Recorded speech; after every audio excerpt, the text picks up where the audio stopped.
Hola, muy buenas. Te doy la bienvenida al episodio 5 de Historias de Desarrollo de Software, un podcast donde te cuento historias o experiencias que me han ocurrido o me han inspirado a lo largo de mi carrera y de las que siempre tratamos de extraer un aprendizaje relacionado con el desarrollo de software de calidad.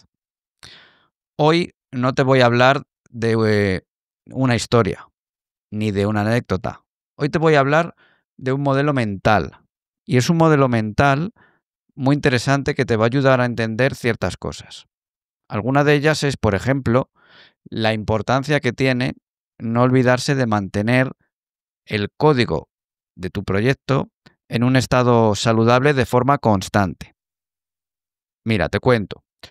Hace unos años, en los comienzos de Internet, allá por la década de los 90, no se podía visualizar vídeos o escuchar audio de forma online. Hubo una época en la que no existía Ibai haciendo directos ni existían podcasts como este. En esa época, por ejemplo, mis hijos, pues no podrían haber visto a Plex en YouTube en sus viajes alrededor del mundo, o no podías ver una película en cualquier plataforma como ahora, que apenas 4 meses después de estrenarse en el cine ya la puedes ver desde tu casa. Eso era impensable. Eran otros tiempos y en aquella época era habitual la piratería, el descargarte películas, que las almacenabas posteriormente en un disco duro para poder verlas en familia o como fuera. Además, ocurría algo particular con esos ficheros que contenían esos audios y esas películas, esos vídeos que te descargabas. Si intentabas visualizar el fichero antes de que estuviera totalmente descargado, cuando llegaba a la parte que no se había descargado se cortaba. Es decir, tú podías empezar a ver el vídeo sin que estuviera totalmente descargado, pero solo de la parte que ya se había descargado. Cuando llegabas a la parte que no se había descargado, se cortaba. Funcionaba así. Entonces, que en esos tiempos pues no existía la visualización de vídeo o escucha de audio por streaming. Y posteriormente, pues basándose en un modelo mental llamado cubos filtrados o cubeta de goteo, se desarrolló un algoritmo que permitiera la reproducción por streaming. Y así es como surgió el buffer. Había nacido el buffer. Y para entender este modelo mental, imagina un cubo que se está llenando por un chorro fino de agua que sale de un grifo. Y a su vez, ese mismo cubo tiene pérdidas, es decir, tiene unos agujeros en su parte inferior por los que pierde agua. Se entiende fácilmente, ¿no? Y lo que ocurre en esta situación es que si el agua que pierde es menos que la que está llenando el cubo, pues al final el cubo se llenará, incluso se podría llegar a desbordar. Pero aquí lo interesante es cuando ocurre lo contrario. Y es que si se pierde más agua de la que se va llenando, al final el cubo se vaciará, se quedará sin agua. Y esto no es algo habitual hoy en día con las velocidades de Internet, pero seguramente alguna vez has experimentado que cuando estás viendo un vídeo y tienes una mala conexión, aunque sea temporalmente, y lo que sucede en esas circunstancias es que la velocidad de consumo de ese vídeo es superior a la velocidad de descarga, es decir, del llenado del buffer, del cubo. Y cuando se vacía ese cubo, pues hace que el vídeo se pare hasta que se descarga más parte del vídeo y se puede seguir viendo. Yo creo que se entiende perfectamente, ¿no? La idea. Bien, pues este modelo mental puede utilizarse para explicar diferentes situaciones donde se genera y se consume un mismo recurso a velocidades diferentes. Hay un ejemplo muy bueno de esto, que es tu cuenta corriente. Los ingresos que entran en tu cuenta corriente son el grifo del goteo que está llenando el cubo y los agujeros son tus gastos. Y cuando tus gastos son superiores a tus ingresos, tu cuenta corriente se va vaciando hasta que llega un punto donde pues se quedan números rojos y ahí empiezan los problemas. Empiezan las comisiones de los bancos, no tienes dinero para pagar cosas de primera necesidad, Bueno, pues es una situación desagradable que ocurre por, explicándolo con este modelo mental, porque hay un recurso que se está consumiendo a una velocidad mayor de la que se está generando.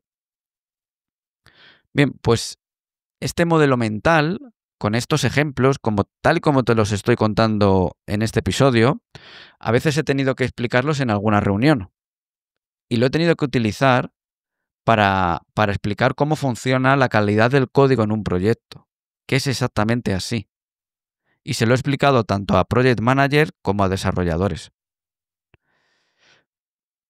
Y entonces, ¿por qué he tenido que explicar esto? Pues es muy sencillo. Y es que está muy bien algo que es bastante extendido en los proyectos de desarrollo de software, que es ser prácticos y querer resolver errores cuanto antes. Yo eso no lo pongo en duda.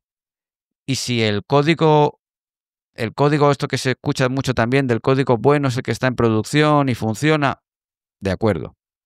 Pero para mantener ese ritmo de forma constante, cuando tú mantienes ese ritmo de forma constante, priorizando siempre la inmediatez por encima de escribir código que sea fácil de mantener como única estrategia, eso no tiene buen futuro y te acaba llevando a problemas. Imagina que el proyecto es el cubo, el buffer, y el código fácil de mantener, el código de calidad que escribes, es el agua que va llenando ese cubo. ¿Y qué sería en este caso, en esta metáfora, los agujeros? La deuda técnica. Ese código que escribimos deprisa y corriendo y que digamos que no lo estamos haciendo pensando en que sea un código que va a ser fácil de mantener después. Lo estamos haciendo de forma rápida para resolver un bug o porque se ha normalizado dentro de un proyecto que esa es la forma de desarrollar software. Vamos, eso de corregir rápido y hacer el código sin pensar, sin pararte a pensar. Tirarlo el código de la forma más rápida y lo primero que se te ocurre. Y, a ver, es lógico que en un proyecto exista deuda técnica. Yo no estoy diciendo eso. Incluso muchas veces es necesario renunciar a escribir código de calidad porque lo prioritario es solucionar un error, un bug que hay en producción. Es habitual en momentos puntuales, donde en esos casos lo más importante es la velocidad. Aquí el problema surge cuando eso se vuelve una costumbre, una rutina, y la velocidad de crecimiento de la deuda técnica es superior a la velocidad de crecimiento del código que es fácil de mantener, y es algo que se hace de forma constante. Si se mantiene esta situación en el tiempo, llegará un punto donde el cubo del código de calidad, el código que es fácil de mantener, se va a vaciar. Y en esas situaciones, es cuando se suele decir que un proyecto es de código legado. Por esas decisiones del pasado de manera constante, pequeñas, que se han ido haciendo, priorizando el escribir código de forma rápida por encima de código que sea fácil de mantener. Entonces aquí es cuando los proyectos se vuelven inestables y empiezan a aparecer los problemas al igual que con tu cuenta corriente. ¿Qué ocurre cuando llegamos a esta situación? Pues que lo que se necesita para poder llenar el cubo es un tiempo aún mayor que no siempre se tiene ni se puede en los proyectos para mejorar ese código hasta que se llena un poco el buffer y se recupera la estabilidad del código. Entonces, ¿hay alguna solución antes de llegar a ese punto? Sí, obviamente. Para evitar llegar a eso es interesante hacer acciones para mantener el grifo del código de calidad de forma constante. Y yo hay una actividad que suelo utilizar que es refactorizar como hábito diario. No hay día que no haga arreglos por el código que paso. Eso sí, son cambios que tengo claros, es un código que entiendo y conozco. ¿Vale? No hay que ser un descerebrado tampoco. Y normalmente son pequeñas cosas como renombrar una variable, extraer un método, añadir un test a una parte que no lo tiene, etc. Entonces, estas pequeñas acciones hacen que el agua que sale del grifo siga llenando el cubo pese a las pérdidas de la deuda técnica.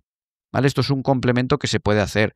Y luego, aparte, a nivel cultura, dentro de un proyecto, el tener una buena arquitectura, el tener una buena cultura de escribir código que sea fácil de mantener, son en conjunto acciones que se pueden hacer para no llegar a tener un código que sea de código legado donde en el buffer, en el cubo de esta metáfora de cubos filtrados, pues se ha consumido más, la deuda técnica ha consumido más el código que alimentarlo de código que es fácil de mantener.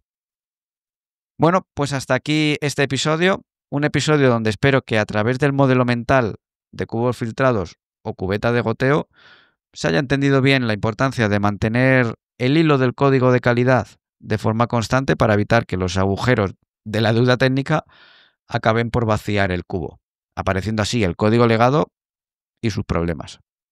Si quieres recibir muchas más de estas historias, ideas o modelos mentales como el de hoy en tu email, suscríbete a mi newsletter asursode.com. Te dejo el enlace en la descripción del episodio y como siempre te animo a que compartas el episodio si conoces a alguien que crees que le puede interesar. Nada más, hasta el próximo episodio.